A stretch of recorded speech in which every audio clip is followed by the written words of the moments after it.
ঘুম থেকে উঠেই প্রথমে আমি পাখিদেরকে চা রুটি দিয়ে দিই, কারণ ওরা খাবারের আশায় বসে থাকে।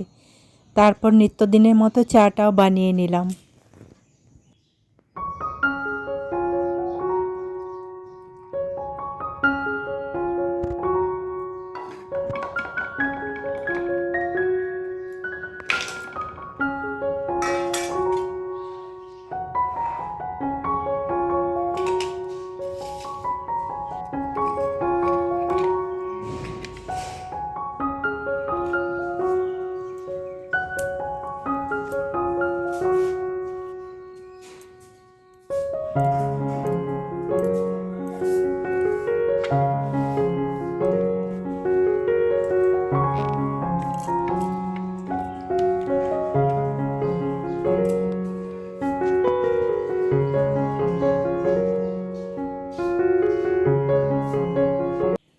শুভ সকাল বন্ধুরা, কেমন আছো তোমরা সবাই? আশা করি খুব ভালো আছো।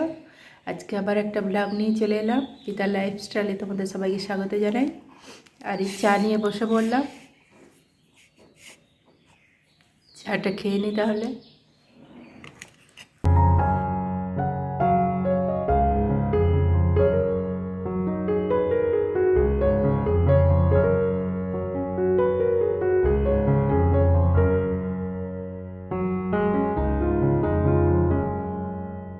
তারপর বাকি সমস্ত কাজ হয়ে গেছে, ঘর ঝাড় দেওয়া, ঘর মোছা, আর সবজিগুলো আমি কেটে নিচ্ছি, জলে ভিজিয়ে রেখে দেবো।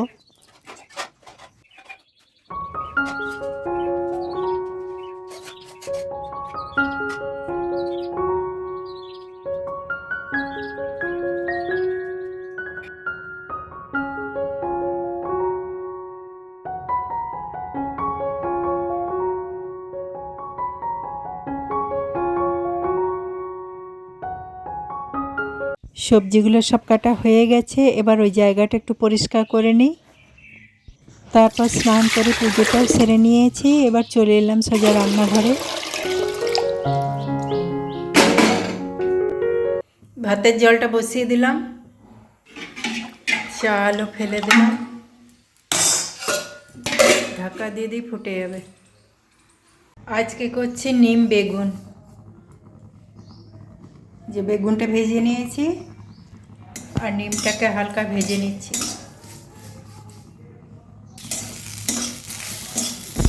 নিম বেগুনটা ভাজা হয়ে গেছে, নামিয়ে নেব।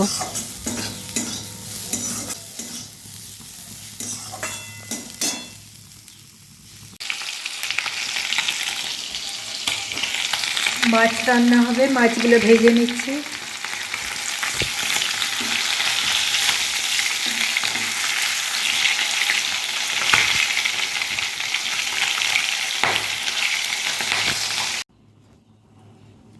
মাছের ঝোলটা হয়ে গেছে, মাছগুলো দিয়ে দিচ্ছি। 5 মিশালি সবজি দিয়ে ঝোল করলাম। এখানে আছে আলু, পেঁপে, সিম, বিনস, এই দিয়ে মাছের ঝোল করলাম।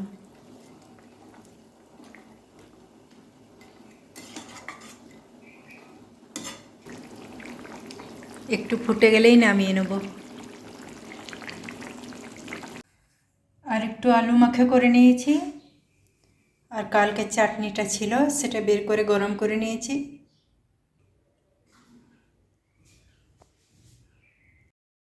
আজকে সবার আগেই খাওয়া হয়ে গেছে, আমি পরে খেয়ে নিচ্ছি।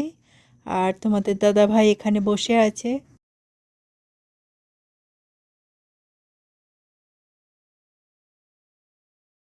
আর অয়ন মেচা সন্দেশ নিয়ে এসছে, 6 পিস এনেছিল, 2 পিস উঠে গেছে। আর আজকে সন্ধ্যাবেলায় শুধু দুধটাকে ফুটিয়ে নিচ্ছি, রুটি করিনি, কারণ শিবরাত্রি উপলক্ষে খিচুড়ি প্রসাদ খাওয়ানো হবে আর শিব মন্দিরে কীর্তনও হবে। আমরা সবাই রেডি হব, এবার দেখতে যাব। রেডি হয়ে কীর্তনের আসরেও চলে এসেছি। পিতাই চাঁদ আমাদের মনে মনে চিন্তা করলেন, কলিযুগের মানুষ এটা কোনোদিন পারবে না। কেননা কেউ যদি আমাদের একজন মানে আমরা তাকে ঘুরে দুজন মারবো, কেউ যদি একটা কথা বলে আমরা তাকে ঘুরে দুটো কথা বলবো। এটাই হচ্ছে কলিযুগ। কারো কথা শুনে থাকবো না, কারো মার খেয়েও থাকবো না। তাহলে মনে মনে চিন্তা করলেন এটা কিন্তু কলিযুগের মানুষ পারবে না। তাহলে তৃতীয় কি বললেন? মানো দেনো, অর্থাৎ এই পৃথিবীতে যারা সম্মান পায়, এই পৃথিবীতে যারা সম্মান ওই নারী দেহ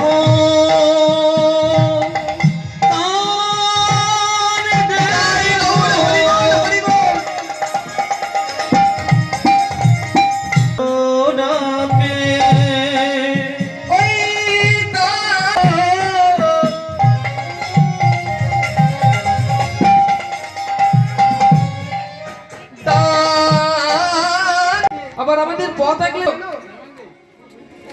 নিমাইকে বললেন, নিমাই তুমি না ব্রাহ্মণের ছেলে, তাতে তুমি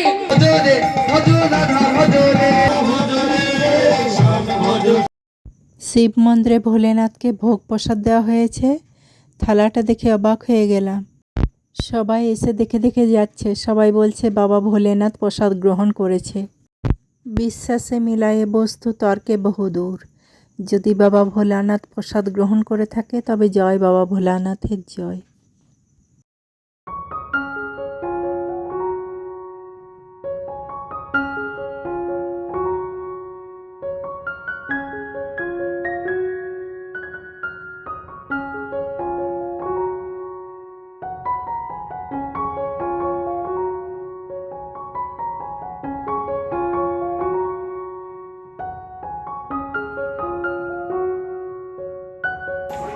আর কীর্তনও শেষ হয়ে গেল, এবার যাব খিচুড়ি খেতে।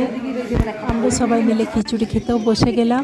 তাহলে বন্ধুরা আজকে এই পর্যন্তই। আমার ভিডিওটি যদি ভালো লাগে একটা লাইক দিয়ে পাশে থেকো, চ্যানেলটিকে সাবস্ক্রাইব করে দিও। আবার দেখাচ্ছে নতুন একটা ভিডিওর সঙ্গে। ততক্ষণে সবাই ভালো থেকো, সুস্থ থেকো। সবাইকে শুভরাত্রি।